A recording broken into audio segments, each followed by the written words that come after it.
Lietuvos radijo ir televizijos taryba Seime pristatė naują LRT programų strategiją. Dokumente nurodyta, kad nacionalinis transliuotojas turi siekti profesionalumo, kurti išskirtines, kokybiškas laidas, juose atspindėti įvairių visuomenės sluoksnių nuomonę.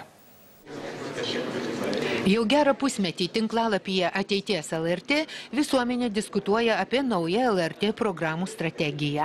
Tai dokumentas apibrėžiantis visuomeninio transliuotojo misiją 5 metų laikotarpiui, pagal kurį LRT turi savo laidomis stiprinti pilietiškumą ir demokratiją, skatinti visuomenę visą gyvenimą mokytis, puoselėti nacionalinę kultūrą ir kalbą, Lietuvą pristatyti pasauliui ir pasaulį Lietuvai.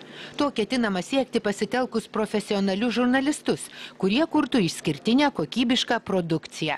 Nacionalinio transliuotojo strategiją kūrusios grupės vadovė sako, kad daug siūlymų yra pateikusi ir visuomenė. Ateities LRT labai daug pasiūlymų, sakykime, apie vaikų ir jaunimo auditoriją, kaip ją geriau pasiekti. Yra daug pasiūlymų grinai konkrečiai skirtų žurnalistam, kaip labiau atspindėti, sakykime, pasaulyje vykstančius procesus ir taip toliau. Tai tiesiog galbūt tai nepakeis tokio esminio programų strategijos turinio, bet atsiras tokių pasiūlymų, kaip tai geriau įgyvendinti.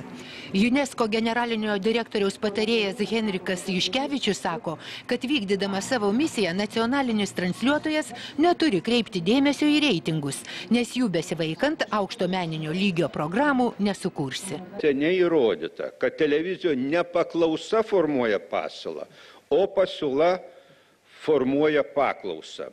Reitingai – tai cenzūra. Reitingas žemas ir programa išmetama iš eterio, o dažnai atleidžiami ir ją ruošia žurnalistai. Visuomeninis transliuotojas turi siekti ne aukštų reitingų, o kokybiškų programų. Kartais sako, maža auditorija, bet įsivaizduokit, jeigu geros simfoninės muzikos transliacija žiūri tik 1% gyventojų.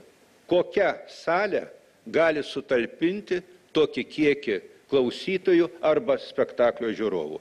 Turėtų kviesti ir vieną, ir kitą pusę, tam, kad jie galėtų ir vieni, ir kiti išreikšti savo poziciją, o žiūrovas jau pats atsirinktų, kurią nuomonę jisai patiki ir kurią nuomonę nepatiki.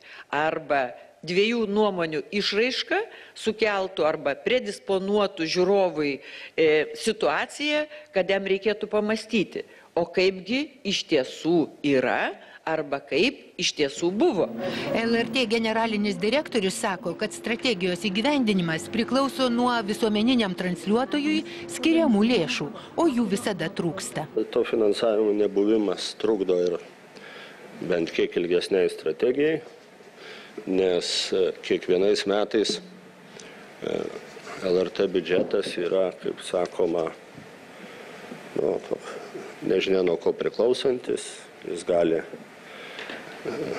5% padidėti, bet gali ir 30% sumažėti ir neatsižvelgiant į jokius objektyvius kriterijus. Ilgalaikio finansavimo būtinybę konferencijoje pabrėžė ir Europos transliuotojų sąjungos narių tarpusavio ryšių vadovas Davidas Liujisas, UNESCO generalinio direktoriaus patarėjas Henrikas Juškevičius. Atsižvelgiant į įvairių visuomenės grupių reikalavimus, visuomeninio transliuotojo programų strategija dar bus tobulinama.